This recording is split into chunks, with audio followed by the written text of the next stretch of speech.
Le prince George, fils aîné du prince William et de la princesse Kate, deuxième dans l'ordre de succession au trône britannique. Car en cette année 2026, tout indique que le futur roi d'Angleterre n'est plus simplement un enfant que l'on protège des projecteurs. Il devient, progressivement mais délibérément, le visage d'une monarchie en pleine transformation. Alors, que se passe-t-il vraiment derrière les portes du palais? Quel rôle joue le roi Charles III et le souvenir de la reine Élisabeth II dans la formation de ce jeune prince? Et surtout, qu'est-ce que cela signifie pour l'avenir de la couronne britannique? Restez avec nous, car ce que vous allez apprendre va vous surprendre. Commençons par un fait remarquable. En 2025, le prince George a commencé à apparaître plus fréquemment lors d'engagements royaux officiels. Il a accompagné sa mère, la princesse Kate, au Festival of Remembrance et a effectué une visite caritative aux côtés de son père, le prince William. Ces apparitions n'ont rien d'anodin. Chacune d'elles a été soigneusement choisie, minutieusement préparée. Et chacune envoie un message très clair au monde entier. La prochaine génération de la monarchie britannique est prête à entrer en scène.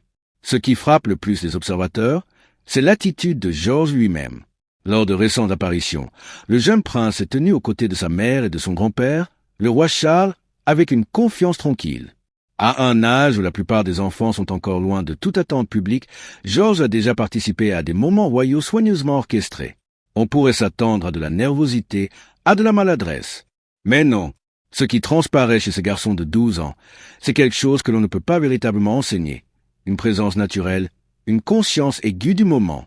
Et cela, tout le monde l'a remarqué. Mais derrière cette façade apaisante se cache un programme de formation intensif. William et Kate ont fait tout le possible pour offrir à George une enfance aussi normale que possible, mais il est désormais temps de commencer les préparatifs. George aura 13 ans l'année prochaine, et ses parents estiment qu'il est prêt. On peut véritablement sentir un vrai changement s'opérer autour de lui. Et ce changement est bien réel. Cette dernière année, le jeune prince a reçu des cours 2 fois par semaine avec un tuteur privé. Des cours qui ne portent pas sur les mathématiques ou les sciences, mais sur l'art de gouverner, le protocole royal, l'histoire de la monarchie britannique et les responsabilités qui l'attendent un jour. Il faut comprendre l'immense poids qui repose sur les épaules de cet enfant. George n'est pas simplement le fils d'un prince. Il est le futur roi d'une des monarchies les plus scrutées au monde. Et tout dans son éducation est pensé pour l'y préparer, sans pour autant l'écraser sous ce poids. William et Kate accomplissent un exercice d'équilibre colossal. Ils font ce qu'il faut en le protégeant pour qu'il puisse avoir une enfance aussi normale que possible, mais ils plongent également dans ses devoirs en tant que futur monarque. Il acquiert une expérience de première main de ce que c'est d'être royal et monarque, tout en vivant l'expérience d'un garçon ordinaire. C'est précisément cette dualité qui rend le parcours de George si fascinant à observer. Mais parlons de quelque chose de plus profond. Car pour comprendre qui sera George demain, il faut comprendre les 2 héritages qui façonnent sa formation aujourd'hui. Le premier vient d'une femme qui n'est plus là, mais dont l'ombre continue de planer sur Buckingham Palace, la reine Élisabeth II. Élisabeth n'a pas seulement régné pendant 70 ans. Elle a incarné une vision du devoir royal qui transcende les générations. Et bien que George fut encore très jeune lors de sa disparition, les valeurs qu'elle a transmises continuent de guider son éducation. La discrétion, le service public, la dignité en toutes circonstances. Ce sont ces principes que William et Kate s'efforcent d'inculquer à leur fils, non pas comme des règles abstraites, mais comme une seconde nature. La reine Élisabeth avait coutume de dire « Je dois être vue pour être crue ». Et aujourd'hui, une apparition de George lors de certaines cérémonies d'État est désormais attendue. C'est une phrase qui résume parfaitement l'héritage élisabétain, la visibilité comme acte de service, la présence publique comme engagement envers le peuple. Et il semblerait que ce message ait été transmis avec succès. Le second héritage vient du roi Charles III, et celui-là est d'une nature très différente. Charles est arrivé sur le trône avec une vision résolument moderne de la monarchie. Ses priorités, l'environnement, la durabilité, la responsabilité sociale, reflètent un monde qui a profondément changé depuis les débuts du règne d'Élisabeth. Et tout indique qu'il tient à ce que George intègre ces valeurs dès le plus jeune âge. Les événements récents suggèrent que les enfants de William et Kate ont déjà été mis en formation pour comprendre leur futur rôle royaux. Charles sait mieux que quiconque ce que c'est que d'attendre pendant des décennies avant de monter sur le trône. Et peut-être est-ce précisément pourquoi il semble vouloir que George soit prêt bien avant que l'heure ne sonne. C'est là que les 2 influences se rencontrent et parfois se confrontent. D'un côté, l'héritage d'Élisabeth, ancré dans la tradition, dans le protocole, dans une vision de la monarchie comme institution immuable et rassurante. De l'autre, la vision de Charles, ouverte sur le monde contemporain, consciente des défis du XXIe siècle, prête à remettre en question certaines conventions. Et George se trouve au carrefour de ces deux mondes.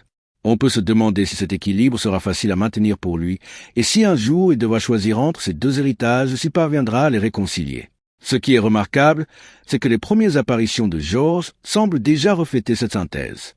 Le prince George a pris part à un engagement royal majeur en rejoignant son père, le prince William, pour faire du bénévolat à ce passage, une association caritative qui lutte contre le sans-abrisme. Le père et le fils ont préparé et servi des repas à des personnes en situation de précarité. Voilà un geste qui parle de lui-même. Ce n'est pas une parade militaire, ce n'est pas une cérémonie d'apparat. C'est un acte de service concret, ancré dans la réalité sociale du Royaume-Uni.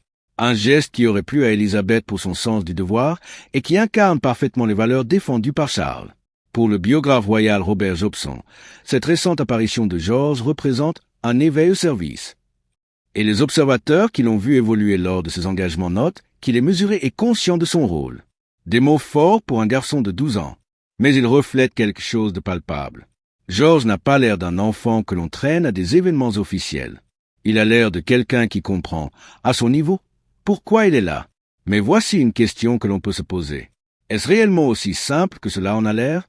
Car derrière l'image soigneusement construite du jeune prince serein et confiant, il y a peut-être une pression immense que les caméras ne captent pas. En 2025, George a effectué 3 engagements significatifs sans la compagnie de ses frères et sœurs.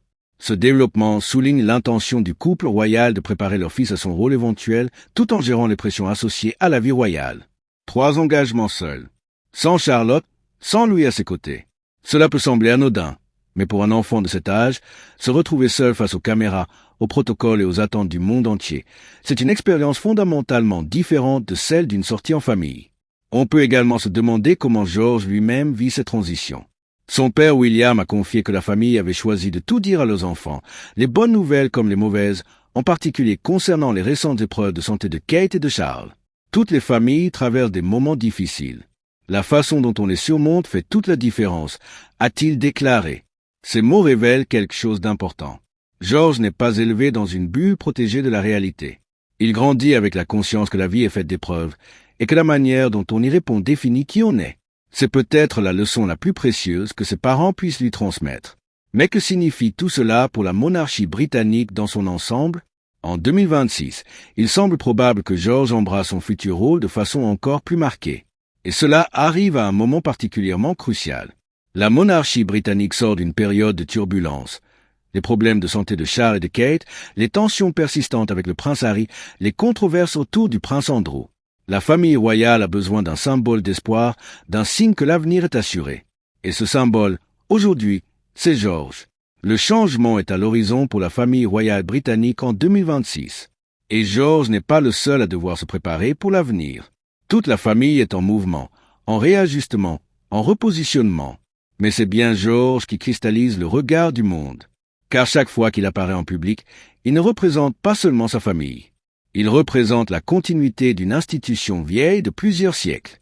Et il semblerait que, pour l'instant du moins, il porte ce poids avec une grâce surprenante pour son âge. Il y a quelque chose de profondément émouvant dans cette histoire. Un enfant de 12 ans, conscient de sa destinée, apprenant progressivement à en assumer le poids. Formé par le souvenir d'une arrière-grand-mère dont la grandeur continue d'inspirer le monde entier. Guidé par un grand-père qui a attendu toute une vie pour régner et qui veut transmettre cette sagesse. Encadré par des parents qui font tout pour qu'il reste humain, accessible, ancré dans le réel. Le futur roi George, si tout se passe comme prévu, ne ressemblera ni tout à fait à Élisabeth, ni tout à fait à Charles. Il sera quelqu'un de nouveau. Et c'est peut-être précisément ce dont la monarchie britannique a besoin. La question qui se pose maintenant est celle-ci. Sera-t-il à la hauteur de cet héritage vertigineux? Parviendra-t-il à réconcilier tradition et modernité dans un monde qui change plus vite que jamais? Rien n'est garanti, bien sûr. Mais tout ce que l'on observe aujourd'hui suggère que la fondation est solide, que les bases sont posées avec soin, et que ce jeune garçon, discret mais déterminé, est peut-être en train de devenir exactement le roi dont la Grande-Bretagne aura besoin demain.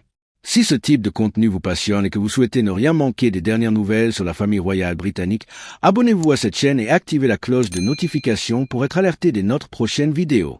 Et dites-nous en commentaire, pensez-vous que le prince George est prêt à porter le poids de la couronne, ou est-ce encore trop tôt pour lui imposer de telles responsabilités?